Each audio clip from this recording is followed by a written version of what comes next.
Hello, this is Catherine from Accelerated Reader. Today, I will be reading Milton Visits the Bakery by Karen Magnan. Illustrations by Heather Lawson. Before I begin reading, I would like to give a big thanks to the author for sending me this book to read on my channel. In the description below, I have included links where you may find and purchase this book. Don't forget to like and subscribe.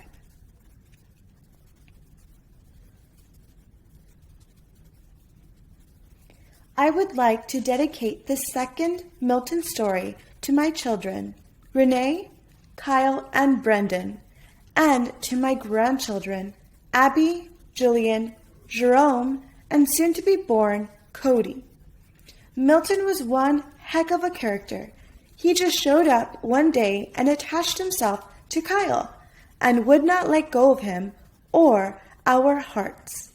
This book is actually based on true events with the names all changed. Milton was chained up out front under the great oak tree. This was where he spent his days while the family was at school and work. It was his second favorite place to be because he loved being outside. But his favorite place to be was the bakery across the street. He was put outside before the bakery opened. He was sitting there under that oak tree, staring at the back screen door, hoping one of the kids would come outside with a cookie for him. He could smell them, and he sure wanted to taste one. Becky was staring out the screen door at the big dog across the street. She kept giggling. Becky was a girl who was about 16 years old. She had something called Down syndrome, which made her have trouble talking, and she was not as smart as other kids her age. One thing Becky had, though, was a great smile and laugh. She was always smiling.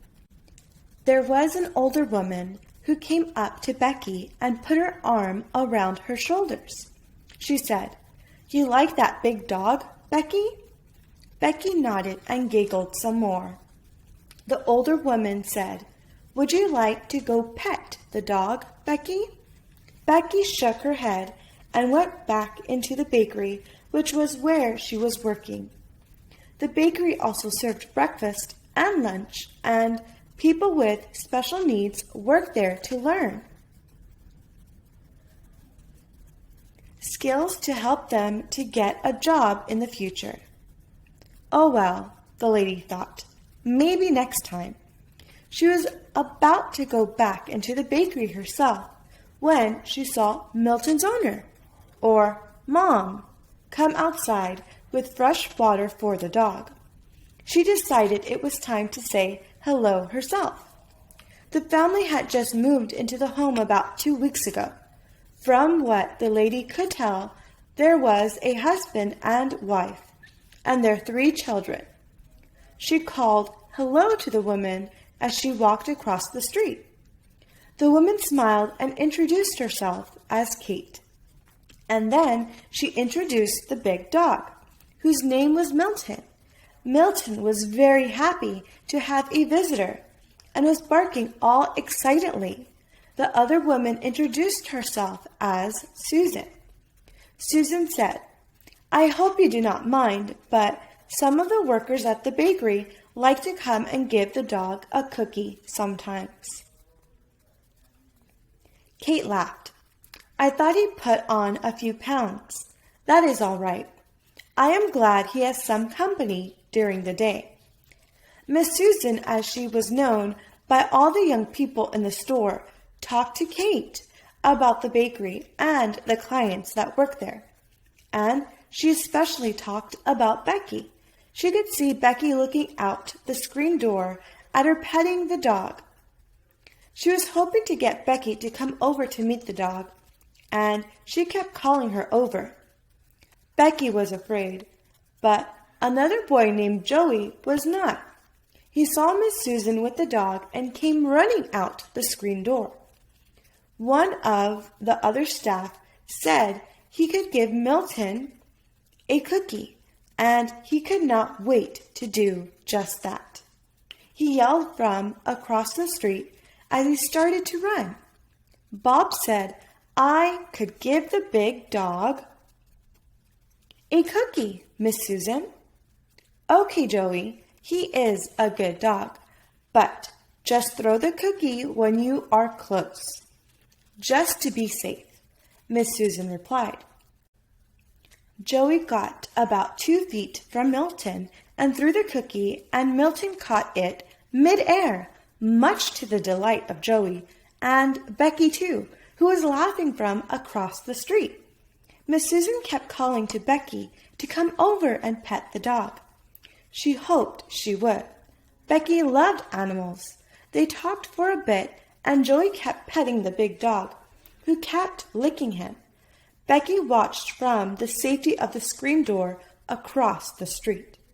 The next few mornings, and again in the afternoon, Miss Susan would walk over Joey and any of the other people that worked in the store to give Milton a cookie. Everyone except Becky, who just stood behind the screen and giggled while watching. Milton was one happy dog. This went on for a few days. Becky still just stood at the screen door and giggled, while everyone else took turns bringing Milton a cookie. Milton got very upset when everyone left him, and would jump around, bark and pull at his chain that was tied up to the tree. One morning, as everyone went across the street, Milton decided he did not want to be tied up to that tree anymore. There were cookies over there, and he wanted more. He went running towards the bakery to follow everyone. And because he was such a big dog, the chain just snapped. Everyone else went inside the bakery except for Becky, who was standing by the door still watching Milton. Becky saw him break loose and left and said, "Uh-oh, Miss Susan." The big dog ran towards the door, and before anyone knew what happened, Becky opened the screen door and Milton went running right into the bakery. He ran straight to the cookie counter, reached his big head into the cabinet, and grabbed another cookie, and then another, and then another. Finally, Bob was able to grab Milton's collar and pull him out of the cookie cabinet and shut the door before the dog ate any more. Everyone was laughing, especially Becky. Bob still had the dog by the collar and started to walk him to the door. Becky reached out and patted the dog and said, "Becky, give Milton a cookie?" Bob said to her with a smile, "Oh, all right, Becky. You know, I can't say no to you. Besides, we have to throw all those cookies out now that this big knucklehead just put his big head in the cabinet and ate half of the cookies." Everyone laughed, and Becky clapped her hands, waiting for Susan to give her a cookie for the dog.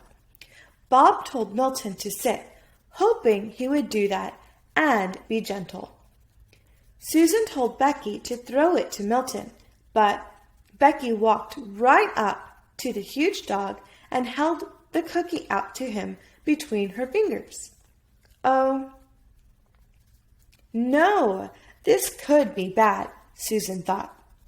Milton looked at Becky and then at the cookie and gently took the cookie from her fingers before gobbling it up.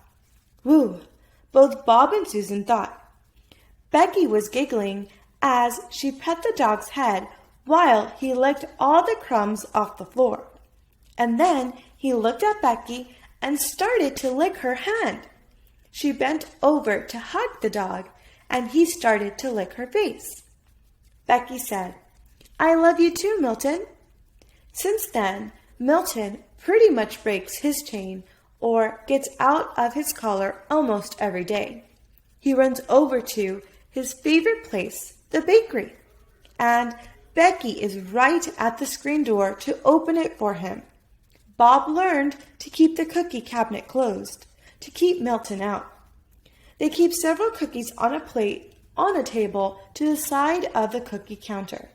Milton had no trouble finding the cookie plate and quickly gobbled up every cookie and morsel on the plate. Sometimes Milton goes into the dining area and walks up and sits next to the table and whines until someone throws him a scrap. The diner had regulars that came in every day, so Milton was well known to them, and surprisingly, no one minded the huge furry beggar that came for breakfast almost every day. They all knew him by name. He was a big dog, but he was so gentle and loving too. Everyone loved him and laughed when he made his visits. It became a joke when Becky opened the screen door, and Bob would pretend to get mad at her. Bob scolded her with a grin on his face. "What did you do, Becky? Did you let that bad dog in here again?" Becky would just giggle, and then so would everyone else, as Milton ran straight to his own cookie table for his morning snack. After Milton got his cookies, Becky would give him a big hug, and then Milton would lick her face before heading into the dining room to see what was for breakfast. Bob would grab the big dog and walk him across the street to give him back to Kate. She would have to keep the big dog in the house for the day until she could go buy another chain for the dog. Hopefully, she would find one that the big dog could not break soon. Between buying dog chains and replacing all the things the dog ate in the house, when he was alone, they were spending a lot of money on that dog. Kate was glad Bob and Susan did not mind Milton breaking into the bakery every day. He really was a good dog. Even with all the money they spent on that silly dog, the whole family just loved him. Although obedience classes might come in handy, Kate thought, while looking at the big silly dog. That would be money well spent if they could get that dog to actually behave, she thought. Milton looked at her with his head tilted, and then turned and grabbed one of the kids' sneakers off the mat next to the door and ran with it. Kate went running after him, yelling, "That does it, Milton. You are going to obedience class, you bad dog." The end. Thank you for listening. Don't forget to like and subscribe. In the description below, I've included links where you may find and purchase this book. Here are some other books also by Karen Magnan. They are available at Amazon and other online retailers.